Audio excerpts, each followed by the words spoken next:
அன்புடைய சொந்தங்களுக்கு வணக்கம். இஸ்ரேல், காசா, பாலஸ்தீனம் அங்கே பிரச்சனை தொடர்ந்து நடைபெற்று கொண்டிருக்கின்றது. அங்கே பொதுமக்கள் கொல்லப்படுகின்றார்கள் அப்படின்ற செய்தியெல்லாம் நம்ம பார்த்து வருகிறோம். அங்கே இறந்த பொதுமக்களுக்கும் குழந்தைகளுக்கும் அனைத்து இந்து திருக்கோயில் கூட்டமைப்பு பாரத ஜனசக்தி சார்பாக ஆழ்ந்த இரங்கலையும் கண்ணீரஞ்சலியும் தெரிவித்துக் கொள்கின்றேன். இது போன்ற பொதுமக்கள் மீதான தாக்குதலையும் குழந்தைகள் மீதான படுகொலைகளையும் நாம் வன்மையாக கண்டிக்கிறோம். அதே போல பஹல்காம்லையும் பாகிஸ்தானிய தீவிரவாதிகளால் மதத்தின் பெயரால் சுட்டுக் கொல்லப்பட்ட படுகொலை செய்யப்பட்ட அந்த உயிர்களுக்காகவும் நாம் நம்முடைய வன்மையான கண்டனங்களை பதிவு செய்கிறோம். ஆனால் இங்கு சிலர் காசாவில் பாலஸ்தீனத்தை அங்கே நடந்த படுகொலைகளுக்காக இங்கே சிலர் ஒரு முக்காடை போட்டுட்டு திங்குன்னு ஆடுறானுங்க. மோடியினுடைய அங்கே பேசின அந்த காசா பாலஸ்தீனம் அந்த பிரச்சனைக்கு மோடியை திட்டுறானுங்க, திருட்டு போயிலுங்க. என்ன விஷயம் அப்படிங்கிறத நம்ம பார்ப்போம்.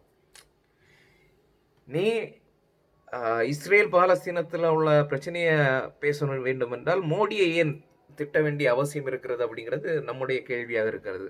மோடியை திட்டுறாங்க, சரி, ஓகே. அதன் பிறகு இந்த காசா பாலஸ்தீனத்தில் இறந்து போனவர்களுக்கு துடிப்பவர்கள், இந்த பஹல்காமில் இறந்தவர்களுக்கு தீவிரவாதிகளால், பாகிஸ்தானிய தீவிரவாதிகளால் மதம் என்ன மதம் என்று பார்க்கப்பட்டு மதத்தின் பெயரால் படுகொலை செய்யப்பட்ட இளைஞர்கள், அந்த உயிர்களுக்கு எவனாவது நீங்க கண்டனம் தெரிவித்தீர்களா அப்படிங்கிறத உங்க நெஞ்ச தொட்டு சொல்லுங்க. வெளியூர் தீவிரவாதிகளோ உள்ளூர் தீவிரவாதிகளாக நீங்கள் ஆதரிக்கின்றீர்கள் என்ற பகிரங்கமான குற்றச்சாட்டை நான் இங்கே வைக்கின்றேன். பாலஸ்தீன இஸ்ரேலுக்கு நீ வருத்தப்படு, கொந்தளி எல்லாம் நியாயம்தான். ஆனா இந்தியாவில் நடைபெற்ற பல படுகொலைகளுக்கு என்ன செய்தீங்க? ஆடிட்டர் ரமேஷ், வெள்ளையப்பன், குருமூர்த்தி, அப்புறம் சசிகுமார், அந்த பாலன், குமார், இப்படி கிட்டத்தட்ட தங்கம்மாள் அப்படின்னு சொல்லி கிட்டத்தட்ட 200 நபர்கள் தமிழகத்திலே கொலை செய்யப்பட்டிருக்கிறார்கள். அவர்களுக்கெல்லாம் திருமாவளவன், அந்த இது மனிதநேய மக்கள் கட்சியில் உள்ள அந்த பேராசிரியர்னு சொல்லுவான். என்னத்த பேராசிரியர் நமக்கு தெரியல. சுபவீர பாண்டியன் ஒருத்தன், அந்த பேராசிரியர் வேற யாரு, ஜவஹர் இல்லாவா? ஆமாம், அவன் தான். அப்புறம் நான் மதத்திற்காக தான் பேசுவேன் என்று சட்டசபையில் ஒரு ஆட்டம் ஆடினானே அவன். அப்புறம் இன்ன பிற சில அமைப்புகள், பிரகாஷ்ராஜ், இவனுங்கெல்லாம் ஏன் இந்தியாவில் நடந்த தீவிரவாத தாக்குதல்களுக்கும் பாகிஸ்தானிய தீவிரவாதிகளால் கொல்லப்பட்டவர்களுக்கும் ஒரு அஞ்சலி கூட தெரிவிக்கவில்லை என்ற கேள்வி நமக்குள் எழுகின்றது. ஆக பொதுமக்களாகிய நாம் உணர்ந்து கொள்ள வேண்டியது, வெளியூர் தீவிரவாதியை இந்த உள்ளூர் தீவிரவாதிகள் ஆதரிக்கின்றார்கள். இவர்கள் அனைவரும் திமுகவின் எடுபடிகளாக இருக்கின்றார்கள் அப்படிங்கிறது தான். திமுக மற்றும் காங்கிரசுடைய எடுபடிகளாக இருக்கின்றார்கள் அப்படிங்கிறத நம்ம மறந்துவிடக்கூடாது. நம்ம கவனமாக உற்று நோக்க வேண்டும். ஆபரேஷன் சிந்தூர் அதை எவ்வளவு கேவலமாக மட்டமாக பேசினார்கள் அப்படிங்கிறதையும் உணர்ந்து கொள்ள வேண்டும். நம்முடைய இராணுவத்தை இவர்கள் மதிப்பதில்லை, நம்முடைய தேசத்தை மதிப்பதில்லை, நம்முடைய தேசத்தில் இறப்பவர்களை, படுகொலை செய்யப்பட்டவர்களை பற்றி இவர்கள் கவலைப்படுவதில்லை. நம்முடைய தேசத்தில் அந்த கொலை செய்யப்பட்டவர்களின் அந்த கொலையாளிகளை ஆதரித்து இவர்கள் செயல்படுகின்றார்கள். அப்துல் நாசர் மதானின் ஒருத்தன் கோயம்புத்தூரில் கொண்டு வச்சான், காதர் பாஷாவா ஏதோ ஒன்று ஒருத்தன், எனக்கு மறந்து போச்சு. அதுக்கு ஊர்வலம் நடந்துச்சு. அந்த ஊர்வலத்துக்கு சீமான் கூட போயிட்டு வந்தான். ஆக இப்படி அந்த தீவிரவாதிகளுக்கு ஆதரவாக காஷ்மீரில் பிரிவினவாதியாக திகழ்ந்த ஒரு தீவிரவாதியை தமிழகத்தில் கூட்டிட்டு வந்து கூட்டம் போட்டானுங்க. அப்படி இந்த தீவிரவாத பயல்களுக்கெல்லாம் ஆதரவாகத்தான் இந்த தீவிரவாதிகளும், அதாவது இந்த உள்ளூர் தீவிரவாதிகளும் இருக்கின்றார்கள் அப்படிங்கிறத நம்ம உணர்ந்து கொள்ள வேண்டும். இவர்களுடைய பேச்சில் எந்தவித அர்த்தமும் இல்லை. இவர்களுக்கு வந்துட்டு பாஜக அரசை நீ திட்டு, பாஜக அரசை நீ குற்றம் சொல், ஆனால் நம்முடைய சகோதரன் தீவிரவாத தாக்குதலில் இறந்திருக்கிறானே, அங்கே ஒரு இடத்துல ஒரு 40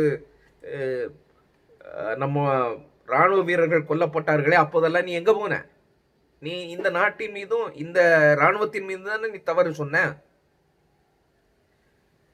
இஸ்ரேல் பாலஸ்தீனத்திற்காக பொங்குபவர்களுக்கு ஒரே ஒரு வேண்டுகோள் தான், நீங்கள் இதோட உங்கள் நாடகத்தை முடிச்சுக்கோங்க. உங்கள் நாடகம் எல்லாருக்கும் நீங்கள் அம்பலப்பட்டு நிற்கிறீங்க, அசிங்கப்பட்டு நிற்கிறீங்க.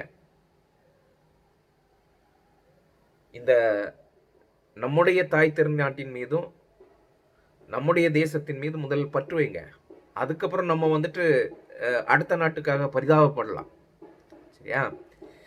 ஆக நாமும் பாலஸ்தீனத்தில் இறந்தார்கள் என்றால், படுகொலை செய்யப்பட்டார்கள் என்றால் அவர்களுக்காக நம்ம வருந்துகிறோம். ஆனால் என்னுடைய நாட்டில், என்னுடைய இந்த தேசத்தில் இந்த மக்கள் மதத்தின் பெயரால் படுகொலை செய்யப்படுகின்றார்கள் அப்படின்னு சொல்லும்போது, பாகிஸ்தானிய தீவிரவாதிகள் வந்து சுட்டு தள்ளி விட்டு செல்கின்றார்கள், அவர்களுக்கு ஆதரவாக உள்ளூர் தீவிரவாதிகள் செயல்படுகிறார்கள் அப்படின்னு சொல்லும்போது, இவர்களை எல்லாம் தேசிய பாதுகாப்பு சட்டத்தில் உள்ளே தள்ளி இவர்களுக்கு ஆயுள் முழுக்க இவர்கள் எல்லாம் வெளியே வராதபடி செய்ய வேண்டியதல்லவா மத்திய அரசினுடைய கடமை. இந்த மத்திய அரசு ஏன் இப்படி வேடிக்கை பார்க்கிறது அப்படிங்கிறது நமக்கு தெரியல. ஆக தீவிரவாதம் எவ்விடத்தில் நடந்தாலும் அது தீவிரவாதம் தான். அந்த தீவிரவாதத்தை நாம் ஒருபோதும் ஆதரிப்பதில்லை. இந்திய மக்களின் மீது இந்த பாரத தேசத்தில் நடைபெறக்கூடிய தீவிரவாதத்தை நாம் முதலில் எதிர்க்கிறோம். அதற்கு நாம் முதல் ப்ரையாரிட்டி கொடுக்கிறோம். தனக்கு போக தான் தானமும் எல்லாம் அப்படின்னு சொல்லுவாங்க. இந்த நாட்டுக்காக பொங்குங்கடா பிரகாஷ்ராஜ். டேய், நீ இந்த நாட்டுக்காக பேசு. டேய், அவன் திருமாவளவன், இந்த நாட்டுக்காக முதலில் பேசு. மதானி, அவன் யாரு, ஜவஹர்லா, இந்த நாட்டுக்காக பேசு. சமது, நீ இந்த நாட்டுக்காக பேசு. இன்னும் அந்த அந்த ஒரு மத அடிப்படைவாத சக்திகள் அவங்க தான் கூடுதல் துள்ளுனாங்க. அந்த துள்ளிய திமுகவின் எடுபடிகளே நீங்கள் முதல்ல வந்து நம்ம நாட்டிற்காக பேசுங்கள், நடிக்காதீங்க போலியாக. இந்த நாட்டுக்கு வரும்போது சும்மா ஒரு அறிக்கையை மட்டும் விட்டுட்டு, நீ இந்த நாட்டுக்காக பெஹல்காமில் அவ்வளோ பெரிய தீவிரவாத தாக்குதல் நடந்ததை பாகிஸ்தானிய தீவிரவாதிகளை எதிர்த்து நீ என்னைக்கு மேடை போட்டு பேசினாய்? திருமுருகன் காந்தி, மதிமாறன், நீங்கள் உங்களுக்கெல்லாம் தெருவில் போகிறதுக்கு கொஞ்சமாவது வெக்கமானெல்லாம் கிடையாதரா? மீண்டும் நான் இந்த தேசத்தில் பிறந்தவனாக, என்னுடைய தேசத்தின் மீது பற்றுள்ளவனாக, என்னுடைய இராணுவத்தை நான் மதிக்கின்றவனாக, என்னுடைய நாட்டில் தினம் தினம் நமக்காக சாகக்கூடிய இராணுவத்தினரை மதிக்கின்றேன், அவர்களுக்கு அஞ்சலி செலுத்துகின்றேன், அவர்களுக்கு ஆதரவாக நிற்கின்றேன். நம்முடைய அமைப்பும் நம்முடைய பாரத ஜனசக்தியும் என்றும் இந்த தேசத்தோடு தோள் கொடுத்து நிற்கும் என்று கூறி விடைபெறுகின்றேன். இந்த போலி தீவிரவாதிகளை, போலி தேசபக்தர்களை, ஏதோ ஒரு நாட்டில் நடைபெறுகின்ற தீவிரவாதிகளுக்கு, தீவிரவாத தாக்குதல்களுக்கு பரிந்து பேசக்கூடிய நீங்கள் இந்தியாவில் நடக்கக்கூடிய தீவிரவாத தாக்குதல்களுக்கு ஆதரவாக நடப்பது போல உங்கள் செயல்பாடுகள் தோன்றுகின்றனவே. பெஹல்காமுக்கு